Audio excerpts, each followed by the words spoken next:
Sering kita mendengar seseorang itu dilahirkan untuk menjadi pemimpin. Tetapi kita juga sering mendengar seseorang yang berambisi menjadi pemimpin. Sesungguhnya Ibu, Bapak, dan Saudara, kita semua ini adalah pemimpin dalam bidang dan dalam lingkup kita masing-masing. Tetapi baik yang disebut sebagai dilahirkan sebagai pemimpin ataupun yang berambisi menjadi pemimpin, dan kita semua sebenarnya adalah pemimpin, ada satu hal yang sangat penting yang tidak mungkin ditinggalkan. Dan satu hal itu adalah pendidikan. Tetapi yang saya maksud dengan pendidikan adalah bukan pendidikan formal semata. Pendidikan itu adalah mendidik, memimpin dirinya sendiri dengan baik, dengan keras. Mendidik dan memimpin dirinya sendiri dengan moral dan akhlak atau akhlak yang baik.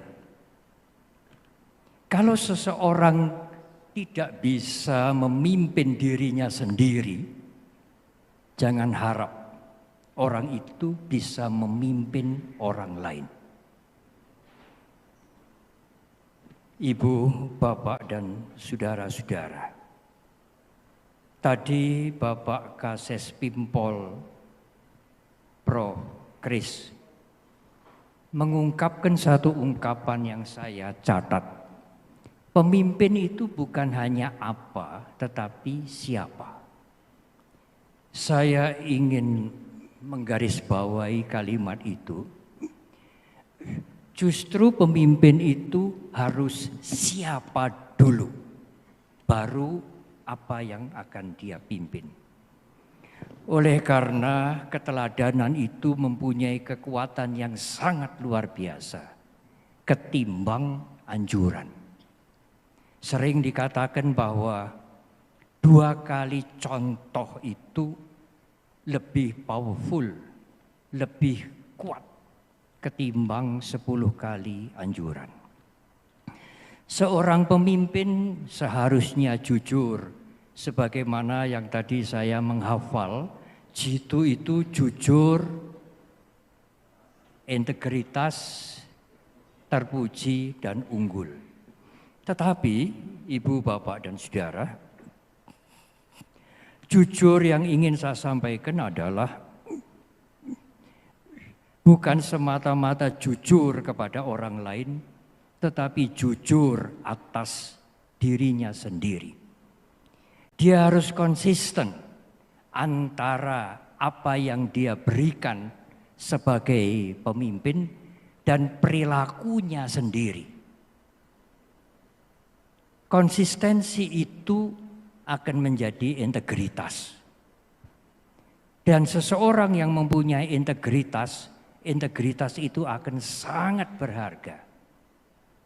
Menjadi terpuji dan unggul karena integritas.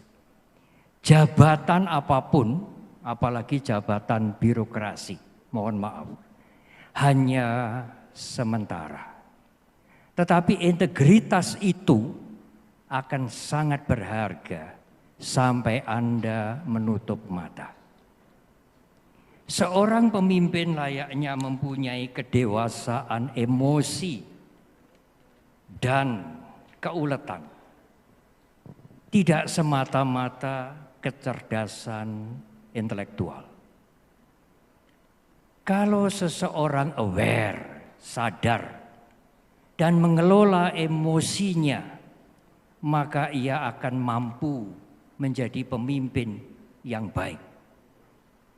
Pada saat seorang pemimpin mengambil keputusan, dia tidak hanya dibekali dan diperkaya dengan bermacam-macam pertimbangan, masukan, yang sangat perlu tetapi yang tidak kalah perlunya seorang pemimpin yang akan mengambil keputusan harus mempunyai ketenangan jiwa. Kalau seorang pemimpin yang sedang dibakar dengan kebencian, kemarahan, keserakahan, tidak mungkin dia bisa mengambil keputusan yang bijak. Emosi yang tidak disadari, tidak dijaga akan menghancurkan dirinya dan menghancurkan banyak orang. Seorang pemimpin yang terakhir, Mbak Rupas, monggo Bante, adalah seseorang yang siap untuk berkorban. Saya ingin memaknai pengorbanan ini dengan arti yang lain, seperti yang mungkin sering kita dengar. Apalagi mengorbankan orang lain, jelas tidak. Yang saya maksudkan dengan pengorbanan adalah mengorbankan keakuan. Mengorbankan keakuan adalah pemimpin yang siap mengabdi tanpa pamrih. Saya pernah membaca di salah satu artikel Kompas yang mengutip kalimat Romo Kardinal. Beliau mengatakan bahwa pemimpin itu harus suci. Pemimpin yang suci dari pamrih. Sangat bagus sekali kalimat ini meskipun tidak mudah untuk dilakukan. Ibu, bapak dan saudara, seorang pemimpin yang baik adalah pemimpin yang berintegritas, seorang pemimpin yang siap berkorban, mengorbankan keakuan, menghancurkan dan membuang semua pamrih pribadi. Kalau tidak demikian, tidak mungkin dia menjadi pemimpin yang baik. Dalam bahasa daerah dan sudah sering kita mendengar, dan meskipun itu bahasa Jawa, hampir seluruh masyarakat ini mengerti. Satu ungkapan yang sangat baik, seorang pemimpin adalah seseorang yang rame ing gawe, sepi ing pamrih.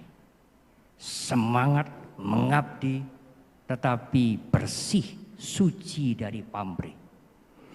Godaan kita semua, para pemimpin dan kita semua adalah rame ing gawe, rame ing pamrih.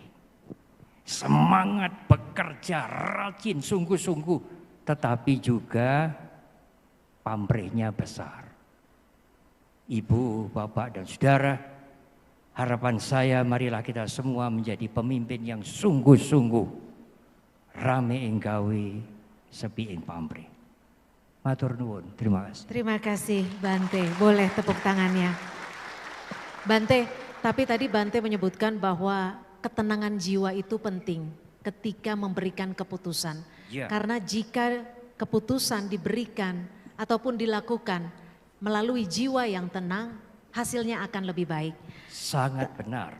Tapi apa yang bisa dilakukan teman-teman peserta didik ketika kita berada di lingkungan pekerjaan, bersentuhan langsung dengan masyarakat, pasti akan ada sepercik kemarahan, sepercik emosi. Apa yang bisa dilakukan untuk tetap menjaga ketenangan jiwa? Para pemimpin harus mempunyai waktu untuk olah jiwa. Bagaimanapun caranya. Di Muslim, di Katolik, Kristianiti, di Buddhis, di Hindu, ada cara itu. Cara yang sangat berharga untuk membuat ketenangan batin. Beberapa waktu yang lalu pada waktu saya diminta berbicara di Borobudur, kalau batin Anda, jiwa Anda bergolak mendidih seperti air yang mendidih, Anda tidak bisa melihat wajah Anda dengan bening. Pada permukaan air yang mendidih, apalagi letak, kotor. Pada saat air itu menjadi tenang dan kotoran itu mengendap, Anda akan melihat muka Anda yang sebenarnya. Pada saat batin Anda menjadi tenang, Anda akan melihat Anda dengan sebenarnya. Saya teringat beberapa tahun yang lalu, lama sekali. Pada waktu Romo Kardinal masih sebagai Uskup Agung Semarang. Beliau menggunakan kalimat sederhana sekali, sangat merakyat. Dan saya ingat sampai sekarang, Romo. Neng, neng, neng, nung. Kalau batin Anda bisa meneng-neng, maka batin Anda bisa neng bening. Kalau bergolak tidak mungkin akan bening. Kalau neng, meneng akan bening, ning.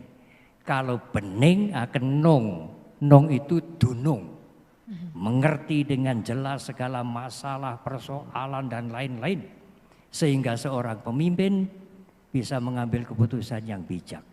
Karena itu harus ada waktu-waktu untuk meneng. Untuk neng. Supaya bening. Sehingga keputusan itu menjadi keputusan yang bijak. Ya.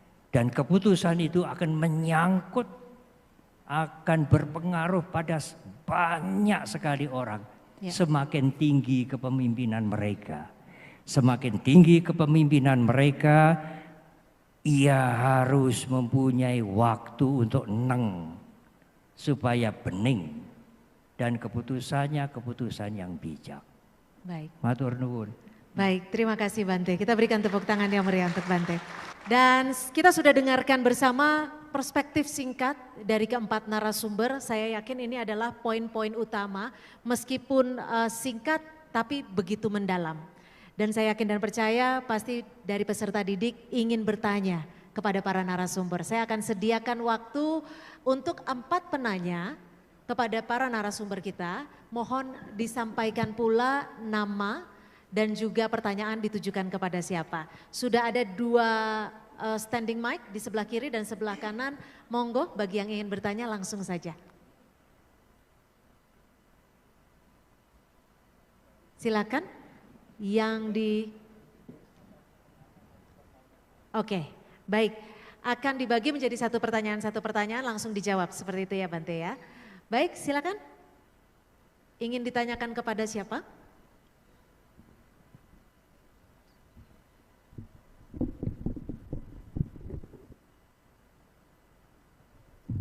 Siap.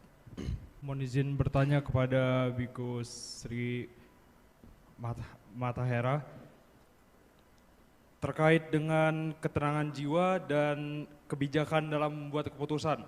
Bagaimana jika kita sebagai seorang pemimpin telah memiliki ketenangan jiwa dan juga telah bijak dalam membuat keputusan, dan apabila saat kita menerapkannya di lapangan ditolak oleh masyarakat dikarenakan masyarakat tersebut tidak memiliki cara pandang dan pola pemikiran yang sesuai dengan kita, apa yang harus kita lakukan dalam mengatasi hal tersebut? Terima kasih. Namanya dengan? Siap, mau izin perkenalkan diri dengan Andre Raymond Al-Ghifari. Dipanggil Andre? Siap. Siap. Silakan Bante, langsung saja dijawab. Namanya siapa? Andre. Iya. Baik, Saudara Andri. Kuncinya adalah kesadaran. Kalau seseorang itu awareness, kesadarannya absen, maka wawasan yang jernih, pertimbangan yang jernih seperti lenyap semua. Awareness itu selain memunculkan wawasan yang jernih, juga menimbulkan ketenangan mental. Pada saat mental menjadi tenang, awareness muncul, maka pertimbangan itu menjadi pertimbangan yang bijak. Pertimbangan yang bijak ditandai dengan tidak merugikan orang lain, tidak merugikan masyarakat, tidak menghancurkan institusi, tidak merugikan orang lain, tidak merugikan dirinya sendiri. Dan ini bisa disalahpahami oleh siapa saja. Di dunia yang modern ini, di dunia digital ini, gadget ini, apa saja akan dikritik, apa saja akan dicela. Yang penting adalah mempunyai niat yang baik, yang muncul dari wawasan yang jernih. Dan wawasan yang jernih itu bisa muncul kalau mentalnya tidak kacau, kalau batinnya tenang, dan kuncinya adalah kesadaran. Kalau kesadaran itu absen, apapun yang kita pelajari, apakah itu ajaran agama ataukah itu wisdom yang lain, hilang semua. Kalau mindfulness, kalau awareness itu absen, yang muncul akan kebencian, kemarahan, egoisme, keserakahan, iri hati, dan lain-lain. Tetapi begitu awareness itu muncul, kesadaran itu muncul, kotoran-kotoran mental, mentally defilement itu akan mengendap. Dan sudah tentu pertimbangan dan wawasan yang jernih akan muncul. Karena awareness dengan wawasan yang jernih itu seperti uang yang bermata dua. Tidak ada awareness, tidak ada pertimbangan yang jernih. Kalau ada awareness, tentu ada pertimbangan yang jernih. Dan itu adalah modal utama untuk mengambil keputusan. Persoalan keputusan itu disalahpahami oleh orang banyak. Keyakinan kita sudah benar. Kalau Anda tidak punya keyakinan, kritik dari banyak orang itu akan menghancurkan Anda, mengombang-ambing Anda. Karena Anda memutuskan tidak dengan ketenangan jiwa, tidak dengan wawasan yang jernih. Yakinlah, ketenangan jiwa itu menimbulkan wawasan yang jernih. Dan itu harus diusahakan, dilatih, tidak mungkin diminta dari siapapun. Terima kasih. Terima kasih. Terima kasih Bante. Luar biasa. Karena memang kalau dari sisi masyarakat, kita menginginkannya adalah bersentuhan langsung sebagai pengayom, sebagai sahabat. Dan disitulah ketika teman-teman peserta didik sekalian melaksanakan tugasnya dengan hati, maka semuanya akan terasa lebih ikhlas. Baik, kita masih ada sesi 2 pertanyaan lagi. Jika masih ada 2 penanya, silakan. Oh, sudah ada di sebelah kanan. Izin memperkenalkan diri, nama saya Fauzia. Saya merupakan mahasiswi dari Universitas Pendidikan Indonesia. Dan pertanyaan ini akan saya ajukan, mohon izin kepada Bante. Dan pertanyaannya adalah, sejauh mana seorang pemimpin harus bertanggung jawab atas tindakan-tindakan yang diambil oleh bawahannya jika mereka bertentangan dengan nilai-nilai moral yang dianut oleh pemimpin tersebut. Apakah pemimpin tersebut harus siap berkorban seperti yang disampaikan oleh mohon izin Bante? Terima kasih. Ditujukan kepada siapa Mbak Fauzia? Bante, baik silakan Bante. Pertanyaan yang tidak mudah dijawab. Seperti makan buah si malakama. Kalau anak buah melanggar etika, berbuat kesalahan yang sudah jelas, apakah seorang pemimpin mau mengorbankan dirinya untuk menutupi atau pasang badan?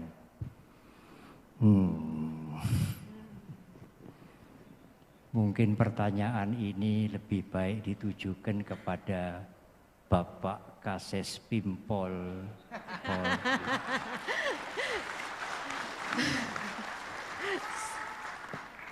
Karena di dalam institusi kami, institusi biku yang disebut dengan sangga, ada pelanggaran-pelanggaran yang berjenjang.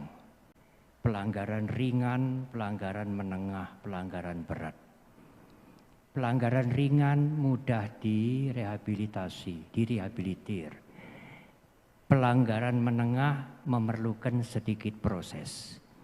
Tetapi pelanggaran berat harus keluar dari kebikuan. Dia bukan biku lagi. Seperti kaca yang pecah. Tidak mungkin disambung kembali. Kalau disambung kembali, retakannya itu masih kelihatan. Kita harus melihat di dalam institusi kami. Untuk institusi polisi, Bapak Kasès Pimpol harus menjawab. Di dalam institusi kami kebikuan ada pelanggaran ringan, menengah, dan berat. Pelanggaran berat adalah patah arang. Seperti arang yang sudah patah tidak mungkin disambung lagi. Dia tidak mungkin kembali menjadi biksu. Kapan dia bisa menjadi biksu lagi? Kalau sudah lahir kembali. Lahir kembali kalau dia dilahirkan menjadi manusia lagi. Baru dia bisa menjadi biksu lagi. Tapi dalam kehidupan sekarang kalau dia melakukan pelanggaran berat, pimpinan dengan persetujuan lembaga harus memotong. Karena kalau tidak dipotong, lembaga akan menjadi hancur. Itu akan menular. Harus memotong. Memotong bukan dengan kebencian, tetapi dengan kebijaksanaan dan kasih sayang. Kasih sayang untuk melindungi institusi. Kalau kami membiarkan, noda itu akan menghancurkan institusi. Dengan pikiran yang tenang, kita akan mempunyai wawasan yang jernih dan keputusan harus diambil. Kalau keputusan mendapatkan kritik dari banyak orang, tidak soal. Seorang penemu program Apple mengatakan, saya mengirimkan kalimat itu kepada Mas Bowo. Kalau pemimpin tidak mau dikritik, ingin disenangi banyak orang, jadilah penjual es krim saja. Terima kasih. Terima kasih Bante. Mohon izin, perkenalkan diri. Kami Zaki Ananda Kurniawan, pangkat Brigadir 2 Taruna, nomor Akademi 2095, mohon izin bertanya. Sebelumnya terima kasih kepada Kasès Pim Lemdiklat Polri yang telah memberikan kesempatan kami, yang kami hormati Kasès Pim Polri, para narasumber, moderator, dan para peserta seminar sekolah yang berbahagia. Mohon izin kami menunjukkan pertanyaan ini kepada Biku Sri Panavara Mahatera. Beliau menyampaikan bahwa setiap orang adalah pemimpin dalam bidang yang kita tekuni. Dan kepemimpinan tersebut ditemukan melalui proses perenungan panjang seseorang. Dari awal menemukan, mendalami, hingga menguasai dan mengaplikasikan kepada anggota yang dipimpinnya. Kunci utama kepemimpinan adalah ketenangan atau awareness. Konsistensi belajar dari pengalaman-pengalaman dan masalah-masalah yang dialami untuk mengambil sebuah pilihan kepada anggotanya adalah kunci seorang pemimpin yang bijak. Mohon izin pertanyaan kami, bagaimana seorang pemimpin yang sudah belajar merenungi, memahami, dan mengambil pelajaran dari setiap pengalaman-pengalaman yang dia alami untuk mengatasi sebuah masalah modern yang baru ada, yang baru muncul, yang belum pernah dialami oleh pemimpin manapun, contohnya saat ini dalam globalisasi. Bagaimana pemimpin tersebut? Satu, mengambil suatu keputusan.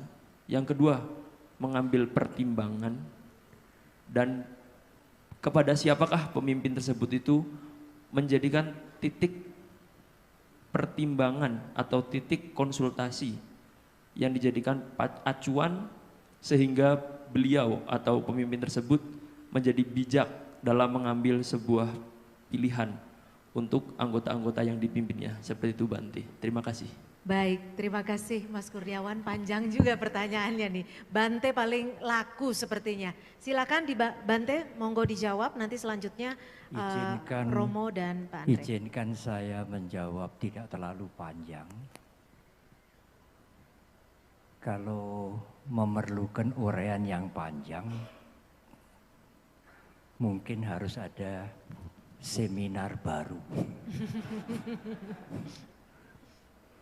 Saya ingin merangkum dengan jawaban sederhana dari dua penanya. Memang memberikan teladan dan mampu diteladani sebenarnya itu bukan tujuan. Apa artinya? Saya misalnya sebagai contoh, bukannya berpikir aku harus jadi teladan, aku harus jadi teladan, aku harus jadi teladan. Tidak. Kalau seseorang belajar terus-menerus sampai kapanpun, sampai menutup mata, sebagai proses pembelajaran dalam kehidupan ini, kemudian dia menjaga perilakunya. Dia mempunyai integritas. Dan integritas itu dibangun tidak nanti sore kemudian besok selesai. Dibangun cukup lama. Konsistensi itu, keberlangsungan itu membangun integritas. Dengan kesungguhan hati, dengan belajar, dengan keuletan. Nah, integritas itu akan menjadi keteladanan. Sudah otomatis. Saya tidak meng-create, membuat diri saya agar menjadi teladan. Tidak. Itu adalah keakuan yang tersembunyi bagi saya. Sebagai rohaniwan, sebagai biku. Tetapi dengan memegang perilaku yang baik, konsisten, maka integritas itu akan meningkat.